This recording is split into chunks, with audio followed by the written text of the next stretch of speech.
ገያሺ ልቢ ተኸታታሊት ልብወለድ ዛንታ ደራሲ ቢንያም ፍስሐ ጽዮን ተራኺ ተስፊት ገብረ ሚካኤል መበል 33 ክፋል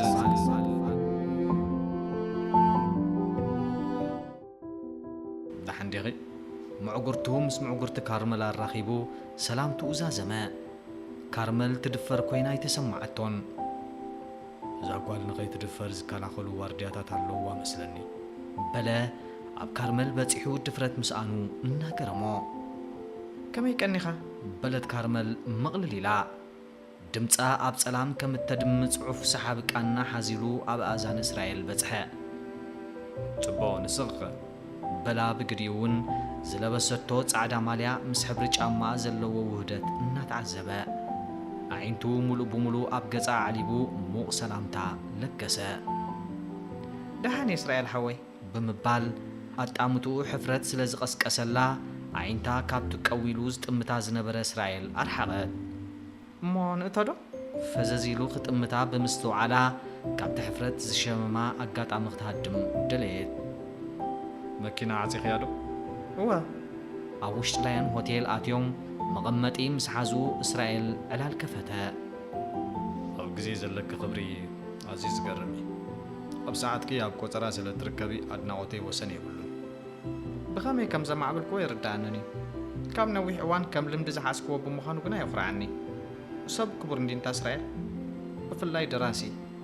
نوس فتارس لزوانا زيادة خبر زلو خين سمعني بمبال نزتلقسلات ناقوت عطفيتا ملست صبو بحري ብዙሓት ደቂ ኣንስትዮ ኣብ ምኽባር ሰዓት ዘለዎን ድኻም መግለጽ ይብሉን ቆፀራ ኣኽቢረን ኣብ ሰዓተን ዝርከባ ደቂ ኣንስትዮ የለዋን እኳ እንተዘይበልኩ ከማኸ ግና ኣዝየን ውሕዳት እየን ኣብ ቆፀራ ዘሎ ድኻም ኣመልኪታ ዝተጻሕፈት ሓንቲ ዝዝክራ ዛንታ ኣላ ባዕልኻ ትጻሕፍከ ደ ዝኾነት ትኹን ዓለን ጥራይ ኣዳምን ሔዋንን ካብታ ዝተኸልከለት ኦም ዕፀ በለስ ምስ በልዑ ብዘይካ ካብ ገነት ምብራር ማልያ ዘይብሉ መርገብ እውን ስዒብዎም እዩ ሓደ ካብቲ ንሰበይቲ ዝተዋሃበ መርገም ሰበይቲ ኣብ 9 ወርሒ ብፃዕሪ ክትሓርስ ዝተበየነላ እዩ እዚ መርገም እዚ ከቢድ ምዃኑ ካብ ተሞክራ ዘረጋገፀት ማርያም ድማ ንወዳ ኣሚና ናይ ሔዋን ግዜ ሕርሲ ከተጉድሎ ብምሕሳብ ሓደ መዓልቲ ቅድሚ ካብ ገነት ምብራራ ክትረኽባ ቆፀረታ ሔዋን ግና ኣብ ሰዓታ ኣብ ቦታ ቆፀራ ይትረኽበትን በዚ ዝተቆጠዐት ማርያም ተግባር ሔዋን እናገረማ ናብ ዝተበገሰትሉ ቦታ ተመልሰት ሔዋን ግዜ ኣሕሊፋ ኣብ ቦታ ቆፀራ ምስ በፅሐት ማርያም ኣይፀንሐታን እቲ ክሓፅር ዝተሓስበ ጥንሲ ድማ ብሰንኪ ሔዋን ኣብ ሰዓታ ዘይምርካባ ከይሓፀረት 9 ወርሒ ኮይኑ ይቕፅል ኣሎ ንስኻ ጸሓፍካያ ምዃና ኣብ ኣንከላ ተረዲኣትኒ ዝበለት ካርመል በቲ ሰምዓቶ ዛንታ ክምስ ክትብልን ርእሳ ክትንቕንቕን ተራየት ክንደይ ምኾነ ነይሩ ማለት እዩ ናብ 3 ወርሒ ዝሓፅር ኮይኑ ዶ ይስማዓካ حتتت እናተዋዘየት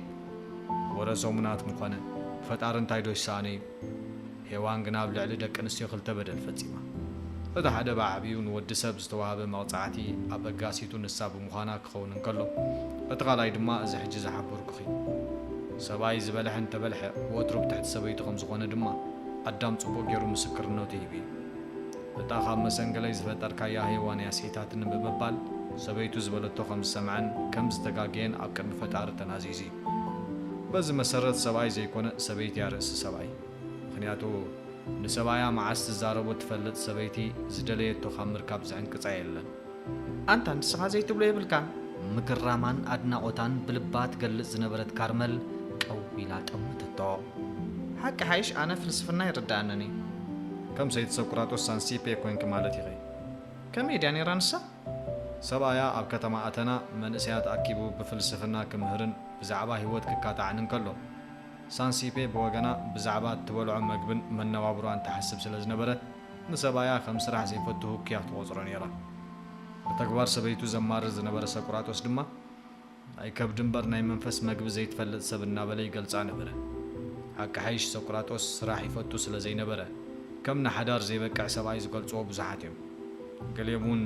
ሙልኩዕ ብዘይ ምንባሩን ነብሱ እውን ስለዘይኣሊ ሰበይቱ ብወጃሃላይ ባህሪዩ ተማርር ከም ዝነበረት ይገልጹ ደረስ ጥራይ ዘይኮንኩም እንተላይ ፍላስፋታት ንሓዳር ከም ዘይሙቻኣት ትሕሰቡ ኢኹም ዝበሃልከ ሓቂ ዲ ዝበዝሕ ግዜኹም ኣብ መፅሓፍን ምምርማርን ስለ እትሕልፎ ንፍቕሪ ግዜ ከም ዘይብልኩም ዝዛረቡ ኣለዉ እስራኤል ቅድሚ ግብረ መልሲ መሃቡ ኣኽመስመሰ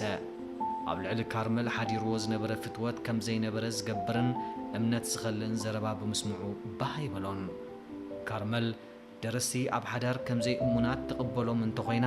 እስራኤል ኣብ ኢዱ ከእትዋ ከም ዘይክእል ፈሊጡ ስጋኣት ተሰምዖ። እዚ ስጋኣት እዚ ድማ ተሃዊኹ ዘይኮነ ሃዲኡ ክምልስ ክሓስብ ከም ዘለዎ ሓበሮ። እዚ ትብልዮ ዘለኺ ጥራይ ድዩ እቲ ምኽንያት ካልእ እውን ኣሎ ክትብሎ ትደሊ ተወሳኺ መግለፂ እንተለዋን ምፍላጥ ዕድል ሃባ። ካርመል ብዘይ ዝኾነ ዘረባ ኣኽመስሚሳ ትንበለት። ተሰኪፍክ እምበር ብዙሓት ሰባት ስነ ጥበበኛታት ኣብ ፍቕሪ ጽኑዓት ከም ዘይኮንና እዮም ዝገልጹና ብምባል ነብሱ ሓራ ከይገበረ ሓበራ። ከም ዱማስ ፔረ ኣማየት ህፃናት ዝወልዱ ማለት ካዲኻ? ቀዊላ ጠመተቶ። እስራኤል ብምኽምስማስ ርእሱ ኣድነነ። ሓቂ ሓይሽ ተሰኪፈ እምበር እቲ ቀንዲ ምኽንያት እዚ ክትብሎ ዝጸናሕካ እዩ። ንዓና እኳ በይረኺቦምና እንተኾነ ስነ ጥበበኛታት ብሓፈሻ እሙናት ከም ዘይኮኑ እዩ ብተደጋጋሚ ዝግለጽ። እዚ ሓቂ ድ እስራኤል? እስራኤል ነቲ ዘጋጠሞ ከቢድ ሕቶ ሃንደራ ኢሉ ክምልሶ ኣይመረፀን። ንኻሊእታት ድሕሪ ምሕሳብ ካብ ሰብ ናብ ሰብ ዝፈላለ ኮይኑ ይስማዓኒ። ኣዛብ ጥራዮም ብስሱዕ ባህርያቶም ክፈላለዩ ዘይክእሉ ሰብ ግና ኣብ ባህሩ ብዙሕ መፈላለዩ ኣለዎ። ንኣብነት ኢጣልያዊ ካዛኖቫ ደቂ ኣንስትዮ ኣዝዩ ይፈቱ እንተነይሩ ሼክስፒር ብ8 ዓመት ምስ እተዓብዮ ኣነ ሔታዋይ ምስ ዝተባህለት ጓል ኣንስተይቲ ሙሉእ ናይ ሕዳር ህይወቱ ኣሕሊፎ። ኣብ ህይወት በቶም ሓንሳብ ዘሰንበዱኻ ጥራይ ተሓስብ እንተኾንካ ልሕፂ ብዘይካ ተመን ካልእ ክመስለካ ይክእልን። ስለዚ ኣዛዊርካ ምርኣይን ምሕሳብን ኣገዳሲ ኮይኑ ይስምዓኒ። ኣብ ዝሓለፎ ደቂ ኣንስትዮ ዘበላሹ ሓደ ስነ ጥበበኛ እንተሪኢኻ ኩሉ ናይ ጥበብ ሰብ ኣብ ጓሓፍ ዝጸንሕ ጌርካ ክትግምቶ ይብልካን። ከምኡ እንተኾንካ ብሓቂ ዓሻ ዘየብለካ ኣይኮነን። ኣሕፊሽካ ምዝራብ ጽቡቕ ኣይኮነን ክብለክ የደሊ ብምባል ኣብ ኣእምሮ ካርመል ሰፈረ ንምስሊ ስነ ጥበበኛታት ዝድውን ኣተሓሳስባ ክሓጽብ ተቓለሰ። ብኣርኣይኦምን ብስርሖምን መምህራን ኮይኖም ዝሓለፉን ዘለውን ስነ ጥበበኛታት ከም ዘለዉ እናዘከርካ ፍርያት ጥበቦም እንተስተማቐርካ እዩ ዝሓይሽ። ንኽብሪ እዚኦም ክትብል ድማ ነቲ ሕማቕ ፈሊኻ ሕማቕ ክትብሎ ኣለካ ብምባል ኣብ ስምዒት ኣትዩ መለሰ። ስነ ጥበበኛታት ክጽረፉን ብውሕዳት ሕማቕ ዝገብሩ ክዋረዱን ጉቡእ ኣይኮነን። ንሱስ ሓቂኻ ዝበለት ካርመል እንታይ ደኣ ኾንካ ኾሪኻ ብምባል ነቶም ሓንሳብ እንተተተኺሎም ብርሃን ሓዚሎም ዘቕባሕብዑ ኣዒንታ ገላበጠትሉ። ኮሬ ኣይኮንኩን በለ እስራኤል ውሽጣዊ ስምዒቱ ብኽምስታ ክሓብእ እናፈተነ። ዝኾሪ ድማ ኣይኮነን። እቲ ጸገም እንታይ መስለኪ? ስነ ጥበበኛታት ወትሮ ብዓይኒ ህዝቢ ስለ ዘለዉ ዝፍጽምዋ ንእሽተይ ትኹን ዓባይ ክትራባሕ ግዜ ይወስደላን እዩ። እቶም ሕማቕ ዝገብርሞ ንግደፎም እቶም ኣበር ዘይብሎምን ናይ ዘይወዓልዎ ሓጢኣት ተሰከምቲ ክኾኑ እዮም። ክስቶ ከምዚ እዩ ክስቶ ሰቕራሚ እዩ ዝተባህሉ ንጹሃን ስነ ጥበበኛታት ኣድዮም ትቁጸሮም። በል ኣኽላ እዛ ዘረባ በለት ካርመል ኣርእስቲ ዕላሎም ክቕየር እናተተስፈወት። ታሪኸይ ክትጽሕፈለይ እንተዝሓተካ ምጽሓፍካለይ ዶ? ዓይኒ ዓይኑ እናጠመተት ነቲ ተላዒሉ ዝነበረ ኣርእስቲ ባዕላ ቀየረቶ። ታሪኸይ እስራኤል ናይ ካርመል ኣባሃላ ብምድጋም ክምስ በለ ከበሮ ናይ ሓጎስ ክድስቕ ዝደፋፍእ ዘረባ ይሰምዕ ነይሩ። ታሪኻ ክጽሕፈላ እንተኾይኑ መዓልታዊ ዝራኸብሉ ኣጋጣሚ ከም ዝፍጠር እሙንቶ ኣለዎ። ምቅርራብ ከም ዘፋቕር ስለ ዝኣመነ ድማ እቲ ዝተኸፍተ ዕድል ክዕጾ ከም ዘይብሉ ኣመነ። እንታይ ዓይነት ታሪኽ? ናይ ውሽጡ ስምዒት ናይ ሓጎስ ዛራ የዛሪ ምንባሩ ክፍለጥ ኣይደለየን። ብዙሕ ከም ዘይተገደሰ ህድእ ኢሉ ሓቲትዋ። ኣብ ዝደለዮ ክሳብ ዝበጽሕ ስምዒቱ ዘይሓብእ ሰብ ዓሻ እዩ ባህላ እዩ። ከመይ ዓይነት ታሪኽ ዲኻ ክትጽሕፍ ደሊ? እስራኤል ከይመለሰ ኣዒንቱ ጥራይ ተኸለላ። ዛይድን ኖህን ኣተኩሮም ኣብ ቴሌቭዥን ገይሮም እዮም ዘዕልሉ ነይሮም። ስድራኦም ኣብታ ዝርከባ ካልኣይቲ ክፍሊ ደቂሶም ብምንባሮም ብሕት ኢሎም ክዕልሉ ዕድል ረኺቦም ነበሩ። ዛይድ ናይ ሓዋ ኩነታት የሻቕላ ብምንባሩ ዕድል ኣብ ዝረኸበትሉ ኣጋጣሚ ተዃቲኻ ከተዕልሉ እያ ትመርጽ። ካብታ ምሸት እቲኣ ዝበለጸት ኣጋጣሚት ክትረክብ ከም ዘይትኽእል ምስ ፈለጠት ድማ ንእስራኤል ረኺብካዮ ዶ? ክድውለሉ ወይ ክትኸዶ ሓቢረካ ነይረ ብምባል ናይ ሓበሬታ ውፅኢት ክትፈልጥ ሓተተቶ። ኖህ ከምዚ ዝሰልከዮ ገጹ ብኸብዲ ኢዱ ደራሪዙ እወ ተራኺብና ነርና ብምባል ኣሕፂሩ መለሰላ። عينتو أب تلفزيون سميدو دما كم عملو أب سقطات عقبة بتاع علال قصل تتصبيو زنبرت حابتو نوه تم بالو أشاغيلوا سسريغا ختمتو جمرت كاليتات بزي فرمس حالفو جنا مس كارمل تراخيبنا نيرنا هذا معلتي كم حوي تمثيل كازيت اللاليا زبل حدش حساب أمسأت نوه نقلت عين تفتتأ أداو سندي دما بحركان بدت بلاء بأكل يتفلتكان يا إليه قنفل كبل زرايتو زايد نز جمرتو علال كتتعراريو فتنت انت وين زي تفلتني سمعت حويسو حبرا دفرت زي رخبت زايد أقدمون فقرق حتى يلواصل زنبره وسانيو أب تكبارا وعيلو خيكون تسكيفا عينتا فريريا بلتهم كم يتفلتني يا مالت كم تزبل كان نجير كاديخا إنها تسكفت حتى تطو قوم دانا يجاقان نندي بمبال أب حساب تشميمو الزنبلاء أما كنا دبدب خسلوخ قبل بحبت كاميرا 5 سالة راقاقي تسلوخ انت خاتبل انت سنبرت حبتو كم يجير هذا أسئلتك ودي نوه نزقربلو حتو قطتاو ملاشي هبن أب كندو مسحابتو أم متراخياتيو زي نسخ منكرني دبدبن تتبصح لي مع حساب كم زي درجة مودكو كتقبرينا خالكي أنت نسخة حموم ديخا زايد كي تردى خلفتو كتبلو زيت قباز نبر زربايو كي تردى مولقوا أنا ناتكا دبدب بخبص حي كلني سلمنتاي كم زي كل ما حبي ركاه أنا خالق حق زكا من تي تلالية نسخة قنا هراي تتحجزن نقرني نسوهم كلفا إذا قال أي تخونك كانيا سمعي الدفافي وا زبلتو يو نوه اتزرباز حزونز جبطون كساب زسن قبرو كم زرع أخوان تخينو نسالة على العليات تتأمت نحنا دمات تحيدنا عقمنا نرانا كم نخيط تفلتيخا كم زعينة تحساس بهذا اللواسب أبقزانا أتيام سانخ سامع تخيل دو مسلكا بلتو نزمولقا زربا كاد أنفتنا تحزت مفكرة عندي زايد حبتي زايد تسفاب زقورة أجت قويلان حوا تأمتتو عدل حوا أحزنوا عينتا نبعت قاصرو أنت نو حوي أنا ونافكرني رأي مسلني عدمين جزين زت أفقوينو مسرخب قوقنا كم تفلتو نفسي جزي رحيقة أنا قاز زخالكو نسخة قدا ودن كلخا خصقمكا أنت نو محل تحل أبيلكا زي تتنتنو نعنا يندو بحنسا ما يجلوت نتحسب حزننا قلتت نحوا ختمعد فتنات انتاي مخبلك يا زايد حبتي دحر مبال زنيلو جنبارو دحر مدراز ناتك إذا حيش كوين يسمعني نسخف كاري 5 زنبرة ودي نويح توعيزكي طبعاً كايدون فليت كير يقد سلك سلا زي نبرن قبل علي أخي بزح ما أصل زفرت أمن دما ناي موسان حيل اخترق بحاجزكي أنا قنا ناي كارمل صبوت رايز فلت بزيك حنساب قريبة زر أخوة قاطعمون يلا أبوش تاي إذا أب كلن رخبو رقم سب زي كونه كاله فترة كوينة تقمي تعزلا بزيك صبوق حمار يلا سلا زي فلت كرحك أمن مخنيتا يرخبكم إزي تتساقم زايد حبتي حما زي بلو سبيل لنو حوي قلتفا تقاهمات أملاخي قد فلنا ينبر شرشو زي قاقن زي حتى انسب كم زي اللي متحف قدوسي نقرنايو كارمل دما كابز خلنا نفلتو سبت في اللب زي مخانا تبيعكا ختلالي يايز معدكا أجوها نو حوي رئيا سلزخونكو كم تتحسبا يكونتن كما يسابع ملكعت مخانا يمفليا أزل زبلكا زلخو حق مخانو مسا على الكايا ختفلت إخا نوه اتزربا رؤسو 5 دنن قبرو اتا بزوح زتزاربت زايد نحوا ختأمن سلازي كالت تسفا ورصات اندعقو علي انت يوزفر حكا زلو أقدم أنت زيت فلتني رات صبوا على حجنا أب كاميرا سلزلو بلكع تلاليني نكارمل نزي مركب ممخنيتا أقربا تسأني كان تسمعي كاني زي كون نجر يلن تريد كاخ تغير تخيلخا كومي تسقم كاديو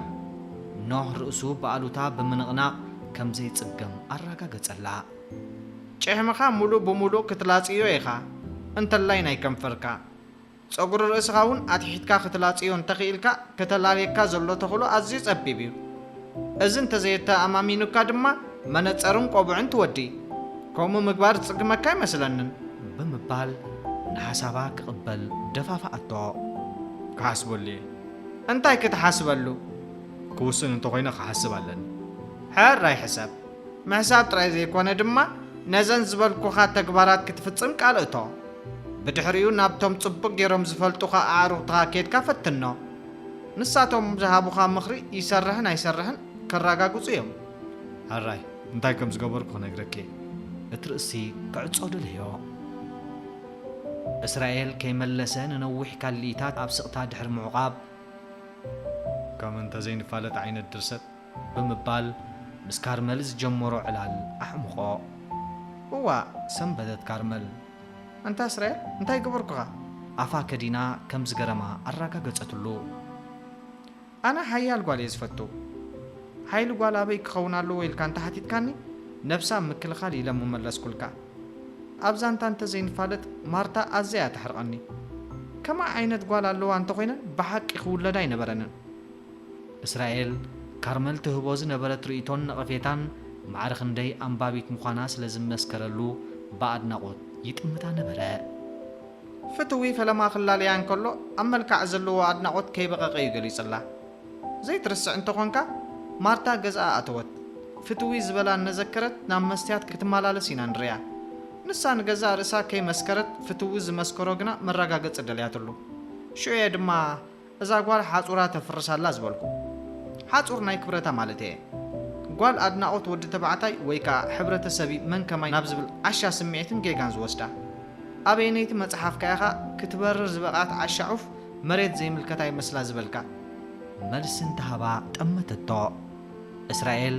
ካርመል ክትዛረብ እንከላ ቀዊሉ ክጥምታ ዕድል ረኺቡ ብምንባሩ ብዛዕባ መልክዓ ክሓስብ ፈጺሙ ንዘረብኣ ኣይተኸታተሎን ካርመል ግብረ መልሲ ምስ ሰኣነት ዘረብኣ ብምቕጻል ብቑንጅናኻ ስለ ዝተዘርበ ወይ ወዲ ስለ ዘድነቐካ ዓለም ዝሰገደትልካ ክመስለካ ኣለዎ ድዩ ማርታ ኸምያ ገይራ ዳግማይ ምስ ፍትዊ ክትራኸብ እሞ እተን ዝበላ ክደግመላ ክትህንጠን ርያ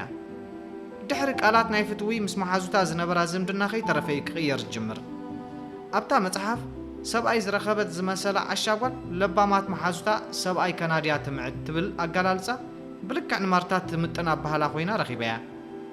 ማርታ ፍቃሪ ምስ ረኸበት ምንባር ዝጀመረትን ከምቲ ሰይጣን ንሄዋን ካብዛ ዝተኸልከለት ዕፀ በለስ እንተበሊዕኩም ዓይንትኹም ክኽፈታልኩምን ጽቡቕን ክፉእን ክትፈልጡን ከም ኣምላኽ ክትኾኑ ኢኹም ዝበሎ ምስጢር ናይ ዓለም ግልጽልጽ ኢሉ ክረኣያ ዝጀመረ እያ ትመስል ኣብ መወዳእታ መንገዲ ዕሽነታ ከምቲ ሄዋን ካብ ዝተኸልከለ ዕፀ በለስ ምስ በልዐት ዝኾነቶ ክትሳቕን ትሕዞ ትጭብጦን ክጠፋ ኢና ንርያ ፍትዊ ብኣንጻሩ ብዘይ ቁጠባ ዝረኸቦ ፍቕሪ ፍጊዕ ኢልዎ ኣዒንቱ ክዘውር ንርዮ ዓሻጓል ቀትራ ምስ ጸልመተ ቅድሚ ደርሆ ነቆ ወጋሕታ ትጽበ ከም ዝበልካዮ ማርታ ነብሳ ምስ ኣራኸሰት ክትጣዓስን ጀሚራ ንማርታ ከም ዝሓዘነት ርእሳ ነቕነቐት ካርመል ከምዚኣ ዓይነት ጓል ኣብ ልቢ ወለድ እምበር ኣብ ሓቀኛ ህይወት እንተዘይትህሉ ምንዮት ናይ ኩልና እዩ ድሕሪ ምባል ንእግሪ መንገደይ ክነቕፈካ ዝደሊ ኣብታ መጽሓፍካ ሓንቲ ደስ ዘይተብል ኣጋላልጻ ተዓዚበ ኣለኹ ብምባል ኣዒንታ ተኸለትሎ እስከ ዘክርኒ በለ እስራኤል ንካርመል ዘኾሪ ኣባሃላ ብምጥቃሙ እናተጣዕሰ ኣብታ ንእስነታ ከም ህፃን እናረረኻ ፍቕሪ ክትምህራ ዘይከኣልካ ጎርዞ ኣብ ህይወት እተበርክቶ ጽቡቕ ኣዝዩ ውሕድ እዩ ትብል ኣባህላኻ ፈጺማ ጠላሕ ኣይበለትንን ጥራይ ዘይኮነ ጌጋ ኮይና ረኺበያ ብወገነይ ኣብ ዓለምና እታ እንኮ መምህር ሓቀኛ ፍቕሪ ጓል ኣንስተይቲ ምዃና እየ ዝኣምን ንድሕሪት ምልስ ኢልካ ህይወትካ ክትግምግም ፈትን ኣነ ይኹን ንስኻ ኣብ ቁልዕነትና ዝተምሃርናዮ ፍቕሪ ካብ ወላዲትና ዝረኸብናዮ እዩ እዚ ትክሕድ እንተኾንካ ኣይክሕድን እየ ዘረባኣ ኮሊፉ ቅልጡፍ ግብረ መልሲ ሃበ እንተኾነ ነዛ ኣባህላ ዝተውዒልክላ እንተኾንኪ ባህልያ ፍትዊ ፍትዊ ድማ ጓል ንምትላልን ንምድንጋርን ኩትር ባህጊ ዘለዎ ገጸ ባህሪ ዝዛረቦም ቃላት ድማ ንኽፉእ ተግባሩ ዘሰንዮ ክኸውን ግድን እዩ ካብ ፍትዊ ካልእ እንታይ ክንጽበ ንኽእል በዚ በልበቲ ኩሉ ነገራትኪ ኣዝኺ ትድነቕ ጓል ኣንስተይቲ ኢኺ ብምባል ኣድናቖቱ ለገሰላ እንታይ ዓይነት ታሪክ ክጽሕፈልኪ ክደሊ ዘለኺ ህያብ